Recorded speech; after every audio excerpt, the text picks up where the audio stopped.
Today in this series on scientific integrity, how we make this wonderful thing called science even more wonderful, I have a very, very special guest, none other than Australia's most famous scientist with an incredible story of scientific discovery, but also with a peculiar and very interesting insight on how science works, how it goes really well on occasions. It doesn't go so well. None other than Professor Barry Marshall. Professor Marshall, welcome. Thanks, Peter.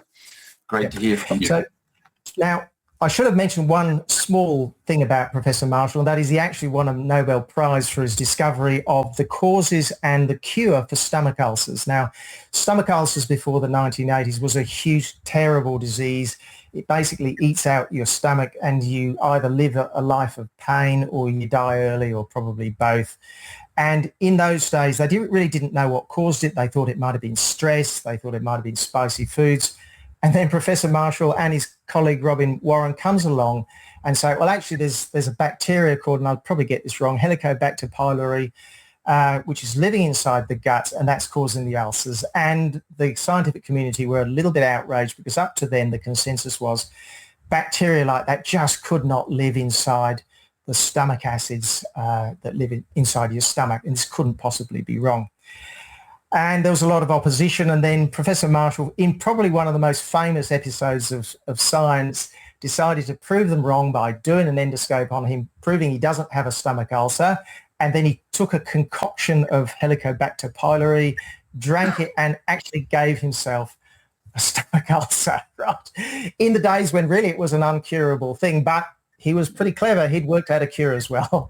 It was an incredibly brave thing to do. I don't think I could have done it.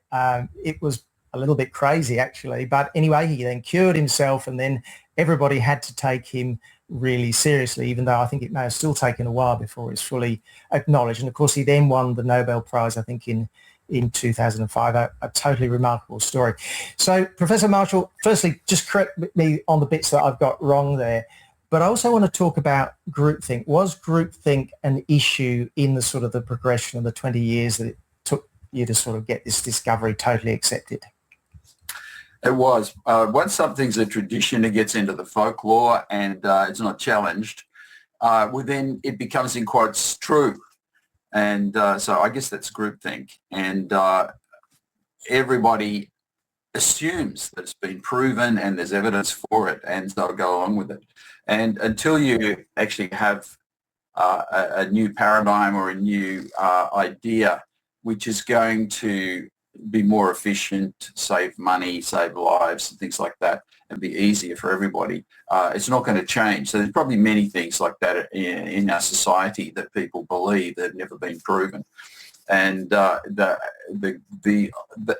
if you're in science or any kind of proper scientific activity, which is looking at evidence, all these things are opportunities for you, especially in medicine where there are lots of diseases which we don't know the cause of. Yeah.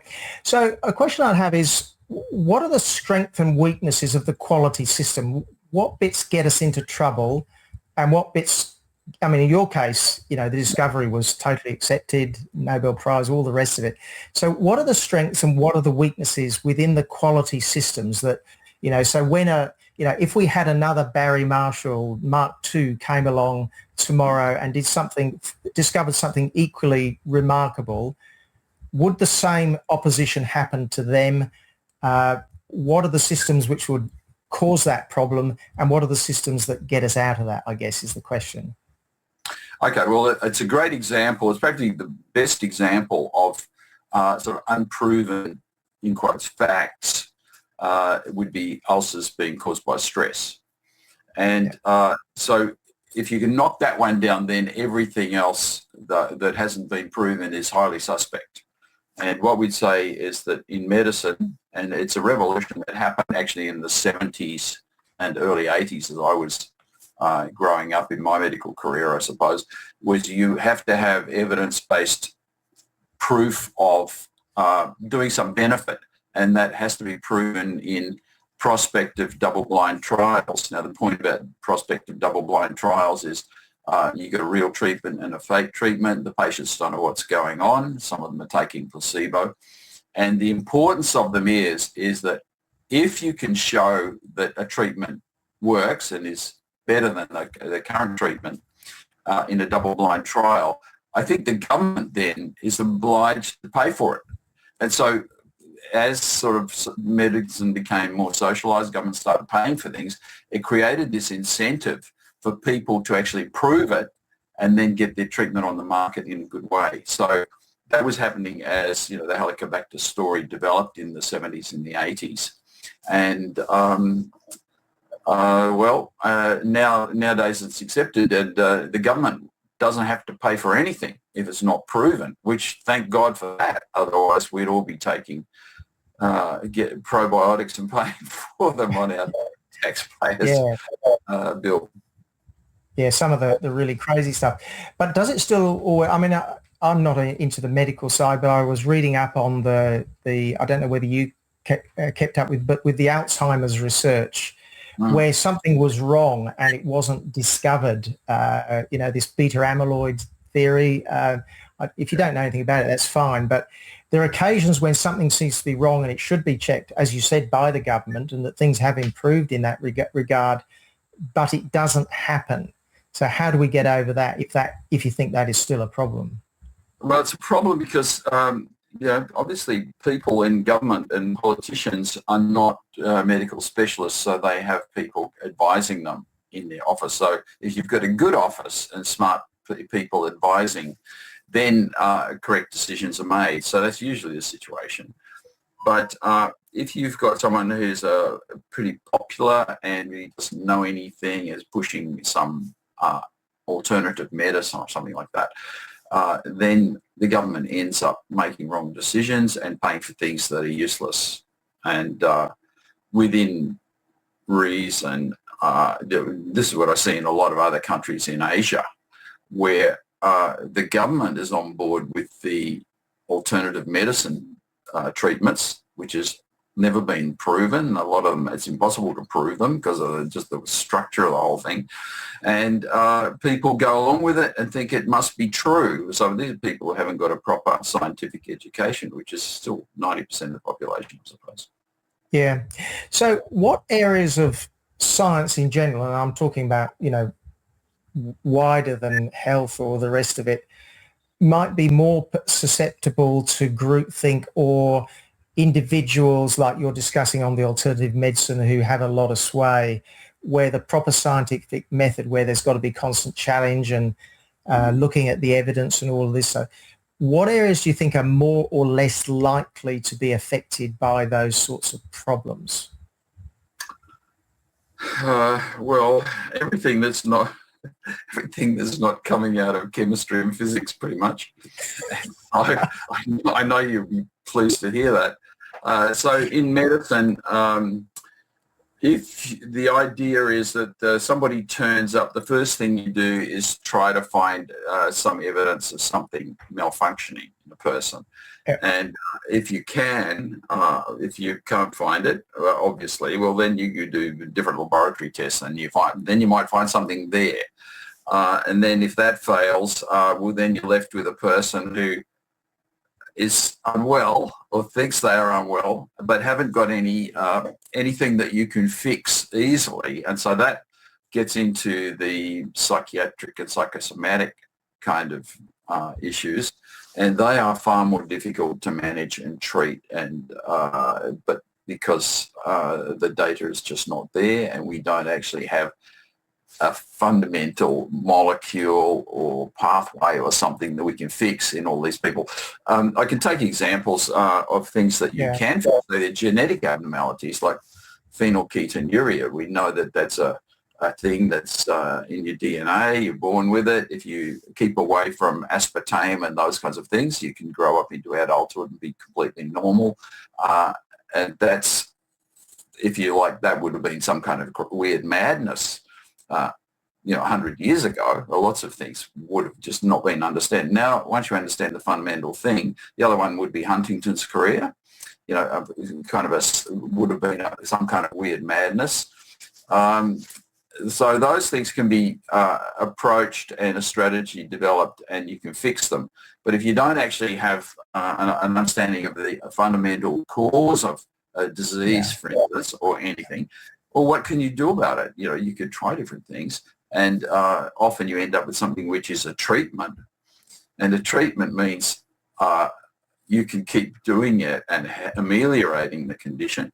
But if you knew exactly what the issue was, then you could cure it potentially, or develop a program that looks for scientific strategies. Yeah, so I mean, I think I totally agree. If you can get down to those fundamentals, and if you can reduce it to a nice physics or chemistry problem, it's great, and that's essentially what you guys did, I guess. But a lot of science is in complicated areas. I mean, the environmental sciences, it is a complicated field, so there's always, it's not a hard or fast experiment that you can do. Well, quite often it's in that situation. So the problem is probably... The issue that I have in Australia is that once the government comes on board and funds it, everyone has to do that. And so I know this is what Reef Rebels is about. If it's not the reef, it could be the environment, it could be anything else.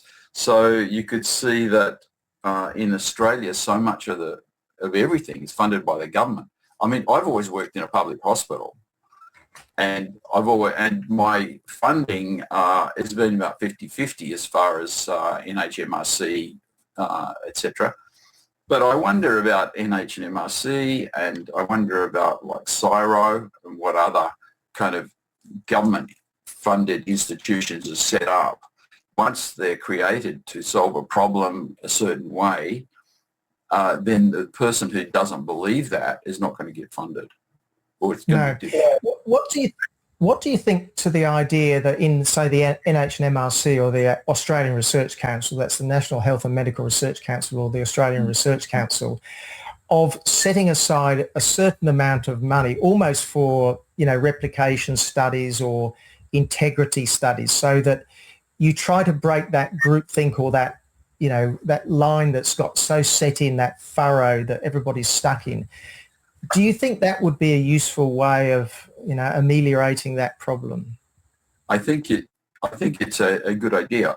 So you could have somebody whose job it was to nitpick the accepted science and have a go at it in a good way. So I know that there's not too many people can afford to spend that time. And I mean, for instance, I know about your activities. And you might say something about clouds or barrier reefs or something. And I say, well, that looks like evidence to me. Somebody drilled a hole in the reef and measured it and went down for 4,000 years. And, there's data, there's CO2, there's isotopes. But I don't have the time. I know that in the past I have had, and you follow it down a rabbit hole, as you say, and you could spend weeks doing that. But it would be nice to have somebody who, a little bit of the government that goes after those things and finds the facts. Yeah, I mean, what I keep on saying is we actually need to pay for people to do that checking. So I'll come on to, I think that we're running a little bit of a campaign in Queensland to try to get the Queensland Government to start extra science checks on mostly agricultural problems, so not medical problems like you've mostly been to do with, but to check the science behind major regulations. And we want the Queensland Productivity Commission, which is kind of like a quasi-independent organisation, to take on some science checking, science auditing roles. Now, the question I'd have, there's two questions. The first is what would be the strengths of that, but I'm actually more interested in what would be the weaknesses, because actually it's most important to look at weaknesses of things. Do you think that would work, or do you think it's going to ultimately fail? I think it would work, but I'm not sure who would want to do it and how it will work. But you could see there's probably, if you look around the world, there are probably other institutions that have done this, and governments. So I could see that you could have a department or a professorial chair in that area, and you could have PhDs, particularly in mathematics and statistics, and clinical trial people, and you could then, those people could go overseas for a year and come back, that kind of thing. So you could become international. I could really see that it would be like a faculty or something ultimately that would be everyone in every university would want to have one. And then you would have an international reputation or not. Yeah, well, I mean, I think that is kind of the idea. You want to make it in the accountancy field. They didn't used to be auditors. There were no auditors before about 1850, and auditors became a major part of, you know, the accountancy field. And this is kind of what we're trying to get, that you get it to become a nice, respectable profession, and you become like a science auditor. Perhaps maybe that would work.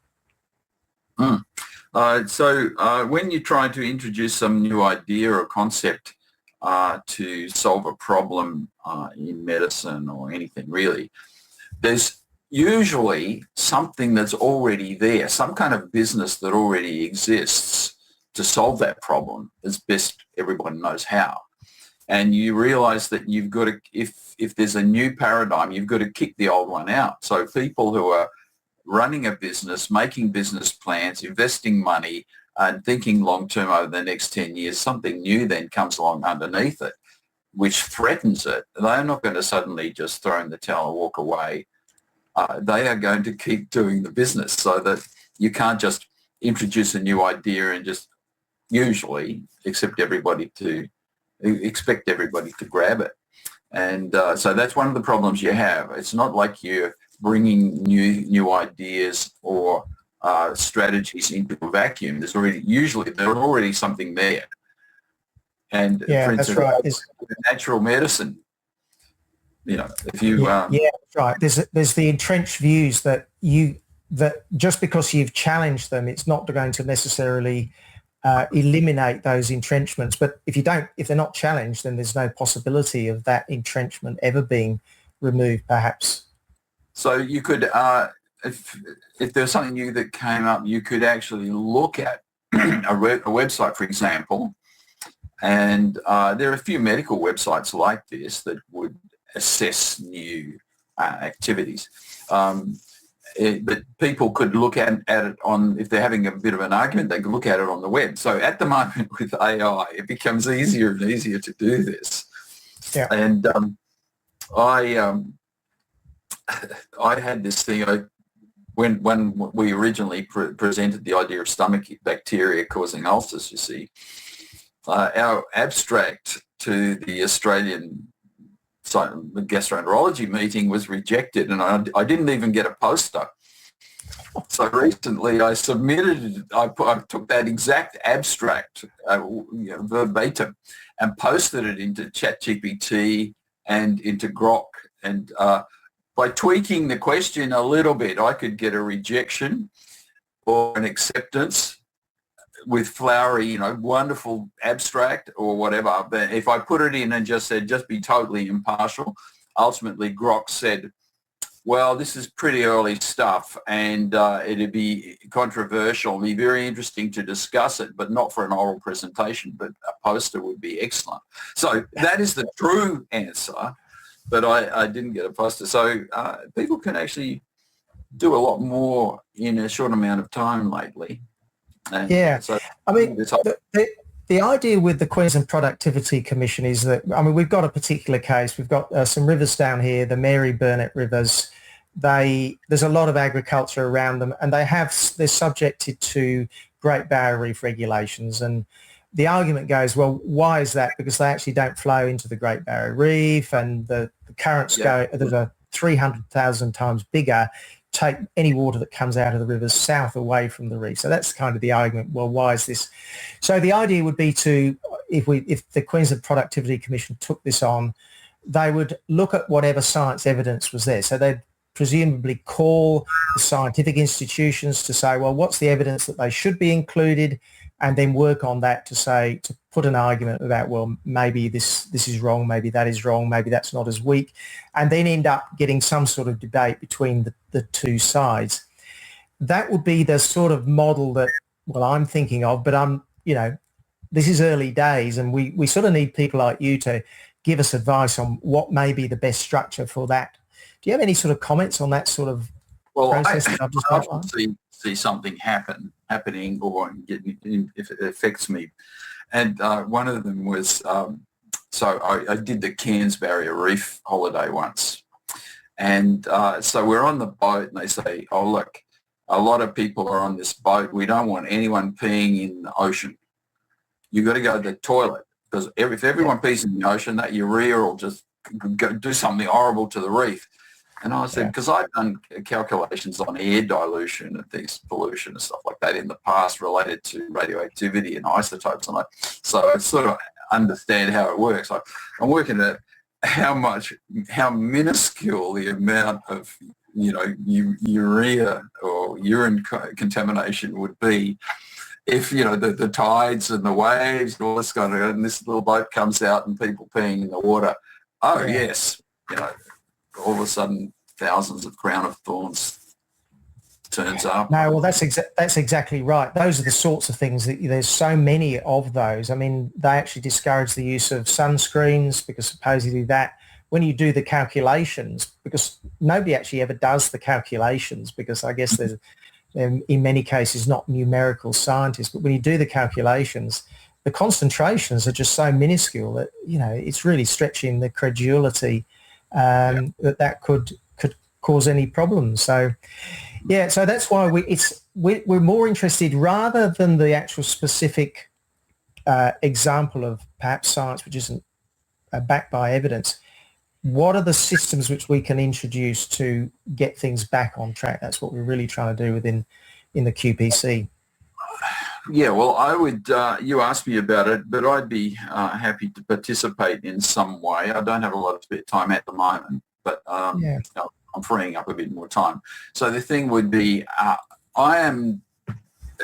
it's 20 years since we won the Nobel Prize, and people still ask for me to be on committees and do things because I don't just join up on anything that's going to pay me. And, this is the sort of thing I probably do for free anyway, but it means that, for the next 20 years, I don't want to have something on my CV that's bogus. So I'm concerned about the things that I sign off on and agree with so that there are people around like me who've got a good reputation and have maintained it, and that's more important than, getting a free ticket to the Olympics or something. I mean, one thing is, I think we'd love it if we could say to the Queensland Government, look, you got to talk. Don't talk to Peter Ridd. You got to talk to lots of people about how you might set up this science checking. Talk to the real experts, the people who've really been through it. They've seen both sides of it. They've been around science for a long time. So I think it'd be wonderful if they would, get you over there and ask you some questions about how we might do that. So maybe, we'd like, maybe that will occur. So I just remembered that when I was looking for venture capital funding many years ago, and we were being interviewed by venture capitalists. So, I mean, these people, their life depends on making correct decisions. 10 years later, they're going to be broke or they're going to be rich. And they hire people, they have very good committees. And I noticed that I was talking to their assessment committee, who were mostly scientists from failed biotechs. So these people are very hard about the data. What data do you have? Show me what happened. What evidence is there? How's it going to work? And live in the real world rather than live in the blue sky world, if you like. Actually, that's a really good idea. We're just running out of time now, but actually it's a really good idea to talk to those venture capital guys. And because as you say, it's, I've been a scientist all my life, so I've kind of lived in the ivory tower, but it's good to get these people from outside. Professor Marshall, we are running out of time now, but thanks heaps for actually joining us on this important discussion. Okay, thanks very much for inviting me, Peter.